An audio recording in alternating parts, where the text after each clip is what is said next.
Hello, well, it has been a long time since I've made a video, and I am around 6 months pregnant and still in complete shock that I'm going to be someone's mother.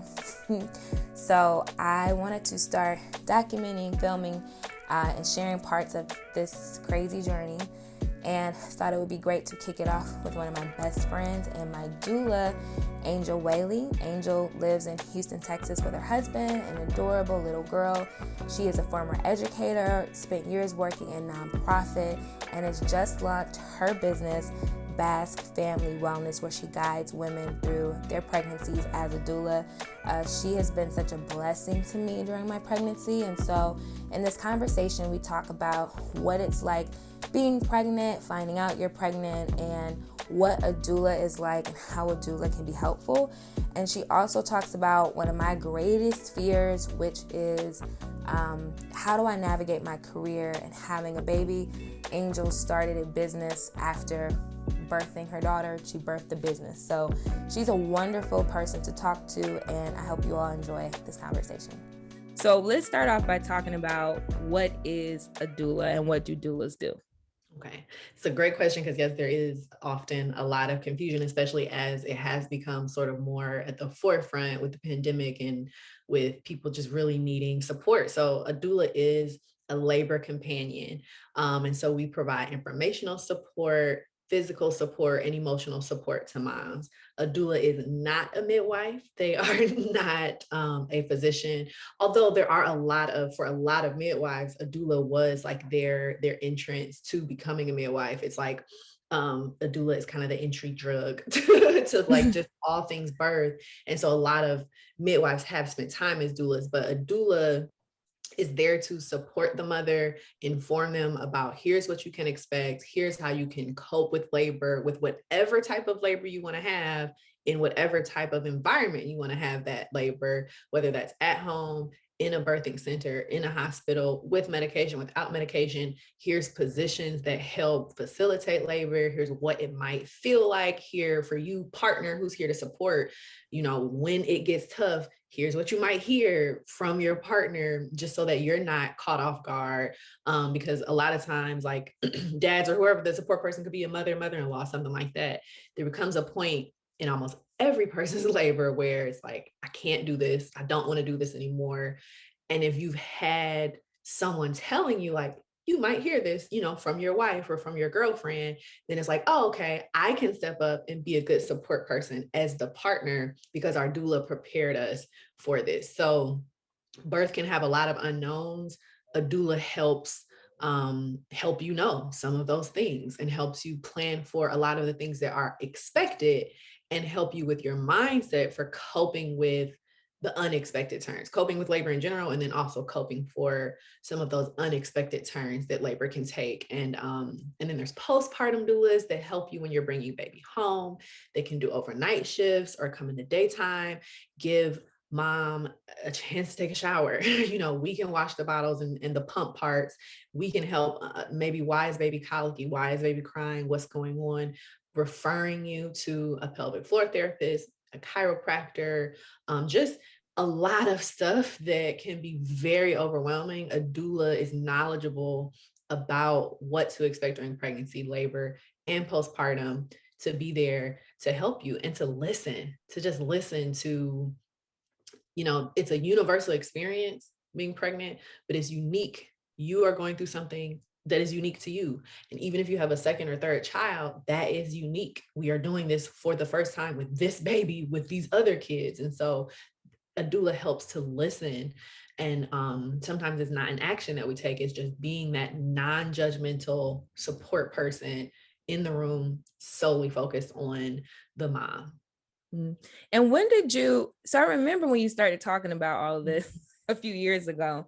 This is way before Logan. Yeah. And talk about what even made you want to be a doula? Because again, like obviously we've been childhood friends. I knew at one point you wanted to have children, but like one day you were just like, I'm really interested in being a doula. So talk about how you wanted to become a doula. Officially, I wanted to become a doula around like 2015, 2016, but I've been just amazed by birth since I was a little kid. Like, I didn't have any younger siblings. All my siblings were older, but I always just loved babies. I loved toddlers. When I was in college, I worked at a daycare. I majored in human development and family science. So when I was at Ohio State, I'm taking classes on lifespan development, infant development, so just like the whole range of our lives. And then I ended up teaching older students. So that kind of took me away from that original love of like early childhood and life transitions. But yeah, I saw a documentary that is, again, another entry for a lot of doulas, The Business of Being Born. Ricky Lake has this amazing documentary called The Business of Being Born. And I was like, whoa, like that. When I have a kid, like I would like to have a doula because this seems amazing. And just she was highlighting all these different ways that systems just aren't really built up for the unique person, but more just, churning people through. And Erykah Badu, I heard Erykah Badu was a doula. So I was like, okay, again, very I didn't interesting. know that. Yeah. So those are the Seems on first, brand. very on brand for Erykah. But I And so didn't know that. like those two, it was like, I'm interested. And then I had my sister, her youngest baby, and then also my line sister, Alicia. They both had just different issues during pregnancy, having a baby that was born very early and experiencing things that made me feel like I need to do this now. Like, this is not just something that I want when I have a baby, but seeing the experience that Alicia had with a doula coming by her side when her daughter was in the NICU and just sharing that, like, hey, here's a stat. Black babies, Black girls specifically that are born prematurely have some of the best outcomes. Like, they thrive. Black premature baby girls thrive the best out of anyone. And just knowing that she knew that and she was by Alicia's side, it was like, I want this knowledge and I want to help more moms, especially Black moms. And so I was like, okay, I want to do it. And then even from I want to do it to launching Basque was 4 years, because I did my training March of 2019. I was like, okay, I'm doing Doula Trainings International. I got to do it in Cleveland, which was great. Yes. So I flew home, did a 4-day training. And then from there, you have just a lot of books to read, videos to watch, like education, like modules that you go through, and you have to attend 3 births. So you need to actually show up for someone, and then you get certified after you've read all of those books and attended those births. So yeah, through March of 2019, then a birth June of 2019 and November of 2019, I attended those births in South Carolina. And then I found out I was pregnant in November of 2019. Yes. I know you haven't fully shared your birth story yet. Yeah. I am looking forward to that, to hear it again. I never get sick of it. For everyone listening, just follow her online, follow her on Bass, because when she drops this story, honey, it's a good one. But yeah, and that changed. That, I would say, having Logan, spoiler, had her at home here in the bathroom, having Logan at home, which was not planned. I wanted to go to a birth center because I was like, I trust home birth, but more so for my second baby. But having her at home and having our midwife come to us in those 3 days following to check me, check her, our vitals. And she diagnosed, Logan had a tongue tie. She diagnosed that tongue tie and was like, here's a referral to a pediatric dentist. Beyond my wildest dreams of how supported I felt, how comfortable I felt with her. And this was a Black midwife. So even more like, this feels like this is an aunt or someone in my family. Plus it was COVID. So it's like, I already don't want to leave the house because I have a newborn, but you have to, typically you have to go for these different well baby checkups. So it just was, it was beyond my wildest dreams to be able to safely, me and her being healthy and having her at home. It was the most amazing story because we had been praying. I talked to you the day of. Yeah. You talked to me the day of because I shipped something and I was, again, late. And I was like, let me hurry up because, and you were on the phone like, oh no, you have time. And then I went to sleep and found out later that night. And I was like, oh my gosh. But it was such a blessing because I had been praying that you were having this baby in the middle of the pandemic in Texas at that had really high rates at the time. And just the prayer was that you would have a safe delivery in the midst of COVID. And God literally made sure you did not leave the house. Yes. And I believe that is Yeah. so much of Basque is about mindset, because so much of my pregnancy was the mindset and the affirmations, and asking my family to pray, to have those affirmations of my baby is the perfect size for my body. And she was, and, and just the safety. I was losing it having to go to the pediatric dentist. I don't know if you remember that. Yes, I Like, do I was remember, because it was the really first afraid. time you went outside the That house was with my her. first time taking her out. So she was 7. Well, we went at 5 days old. She had a consultation. And then at 7 days old, it was like, okay, she needs to actually get the laser procedure. And I just felt, I was so afraid to take her into the Of world. I was course, we were afraid to afraid to take go her. outside. Yeah, we didn't have vaccines yet. We just didn't have anything. And she was not even a week old yet. And I was like, Cordero sent me prayer, but like was singing from, like, just so many people were like loving on us in a way that, like I said, it just was beyond my wildest dreams, the way that the experience that we had and that we were able to be healthy. Because I do recognize that not everyone can give birth at home. If you have a high risk pregnancy, and just not everyone, my outcome is not everyone's outcome. And I know that, but I think I was given this experience to be able to know that it is possible. And then just the way that people showed up for us in that 4th trimester, bringing baby home. A lot of people don't have a village. And it was like, this is what this looks like. And how can I help families set up this kind of a village? Because there's a lot of focus on, your registry. And like when you're getting married, it's a lot of focus on the wedding. You gotta think about the marriage. There's a lot of focus on just like, okay, we're having a baby, we need onesies and washcloths and, a tub, but you need meals for that first month. You know what I mean? Right, Like, you need somebody who I'm not doing laundry. So who is doing laundry? right. Who's going to help feed me so that I can just focus on feeding my baby? And my mom was here, and that was just, Which is another blessing that, Logan like, came 4 weeks early. So for her to be here, it just was like, thank you. yes. And Thank you. you as a doula have been such a blessing, which, so it's hard, everyone listening. I mean, she's one of my best friends. So we naturally already have a relationship and everything like that. But I would say for someone who is interested in a doula, for someone who is looking for a doula, like, Angel is the type of person that you want, because she has this warmth that even over the phone, obviously she's been doing this virtually, that you just feel. You always check in. And again, I didn't know anything about a doula until you decided that that's what you want to do. And when I found out I was pregnant, you were literally one of the first people I text with my fingers trembling that I saw a faint line on this test. A faint line, like, is it? An Angel's response, Fran, you might be pregnant. Like, might be. whoa. Like, And I remember he has one job. We learned a very important lesson, ladies and gentlemen. Pregnancies has to have one job. If you see any line, know that there is a strong possibility. It don't matter where you get that test from too. I know there's a lot of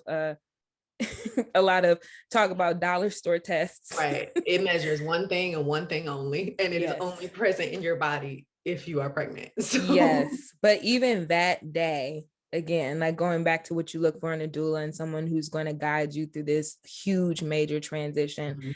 I remember even in that day, like, you calmed me down because you asked the questions that, like, I was freaking out. And I mean, yes, everyone, I know how this works. I knew that there was a chance I could be pregnant. But when you actually find out, it's like, oh my gosh, and all the fears and things run through your head. And I was looking through our text conversation last night, and you were like, what are you afraid of? Yes, things will change, but it's okay.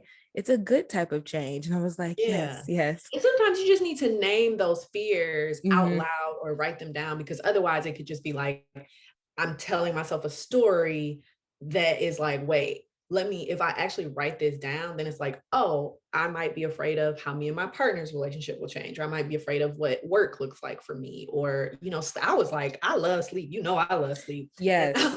Like, what does this look like? And like, who will I be now that I'm me still, but like, I'm also her mother. Like, what does that mean? And you just need somebody to talk to about that. And it could be your doula, it can be other people, but like, I think, yeah, having the doula can help maybe force some of those conversations, or reframe some of those conversations and reframe some of the fear, because your fear was bad. Almost everything you would say to me, I'm like, that's valid. Yeah, these things are real. Like, and then what's your next step? How do you move forward? How do you process that? yeah. And then the big one for everyone listening, it was career was the biggest thing, because obviously, I mean, I'm not that I'm in my mid 30s, I'm 33, but I delayed pregnancy. Like, it wasn't something that I'm like, okay, as soon as I get married or as soon as I Right. feel like I want to have a kid, I'm going to have a kid. And I knew I wanted to wait to a certain point in my career. I'm starting to realize there's probably never a point. I don't think Like, there's ever a time that's there's like, never oh, a this is a point. great time. Yeah. Yeah, No, no. no. So that has calmed me down. A lot of the fears that I had, I mean, now it's like you're on a roller coaster, so it is what it is. I don't really get as scared as I was that first day. But yeah, like, you asked all the right questions. And then a few days later, shout out to Tracy, our other best friend. She's like, maybe you should just take a digital test. And I was like, that's Great. true. This works. Yeah. Just let's give me a clear answer. And it said yes or no, obviously. And it popped up yes. And I was like, oh, shoot. And then I remember that night you just kind of texted me. And I don't know where the quote is from, but basically, like, if I didn't like something, if there are thoughts that I have had in my mind, if I didn't like it, don't go there. Yeah, That yeah. has And that been was like the thing of my my pregnancy. coach, my hypnobirthing, Lakasha was like, if it's not what you want, don't go there. Because again, it's like retraining your mind. It's okay that you're having these thoughts. It's okay that you have the anxiety or the questioning of what's going to happen, but you can't go there. You then need to think about, I have this fear, but this is what this could mean for my life. It doesn't have to spiral into thinking, because then you're not in reality. You're telling yourself a story that's not Right. true. And it's all just based on fears of what could happen because I have a baby, what could happen because I go on maternity leave. But you have to ground yourself in the truth. And if it's not what you want, don't go there. That also applies to television. That Mm-hmm. applies to family members and friends that for whatever reason sometimes want to share horror stories of their own birth Right. experience. Like, you need to process that. You need to process that with someone else. I don't have to be the person that you process that with, Right. like with my bump. You know what I mean? Like, Yes, so you yeah, don't, do. if it's not what you want, don't go there. Don't listen to it. Don't tune into it, because we have a lot of there's a lot of choice. There's a lot of streaming services. There's a lot of things. And unfortunately, we often are only shown one type of birth, one type of experience. And that doesn't have to be your experience. Yeah. What would you say has like surprised you the most about either being pregnant or having a doula? I think it's a mix of, like, how you asked that question, surprised at how much I needed a doula. Mhm. Because let me tell y'all, if you have not been pregnant, and if you're thinking about it, you may not be at that stage of life at all. I just was so surprised how fast it goes. And no disrespect to, doctors and everyone in that field, but you're kind of just like on a conveyor belt. And they're going to ask you questions when you go in and about the baby. And then they're going to be like, okay, bye. And you'll come back in a few weeks. Mhm. And for someone who I think I'm just like a natural like researcher and everything like that. But then also to have you don't know what you don't know. So Mhm. having a doula or having someone who can guide you through this transition, there's so many questions that you just don't even think to ask. Yeah. There's so much happening in your life that, like when I found out I was pregnant, just the whirlwind of like, oh, work and getting the house ready. And oh my gosh, Yeah. I feel tired today, or my body is changing. Like all of that on top of trying to navigate a healthy pregnancy. Mhm. Um, and so having you to be like, have you talked to her about her views or her philosophy on using drugs during your delivery, or, a vaginal delivery or a cesarean, or, things like that. I didn't even like necessarily have those thoughts to ask, and just feeling equipped, like Angel checks in with me before my appointments and after my appointments, just to make sure that, I go in there feeling like I have the questions to ask. And but having that is like so crucial, because you just don't get that. At least I shouldn't say you don't get that as a whole. I don't know everybody's experience, but for my experience, I was very surprised that it's like, walk in, here's your baby. Okay, everything's fine. Are you okay? Okay, bye. We'll see you in a couple of weeks. Yes. And you're like, oh, okay.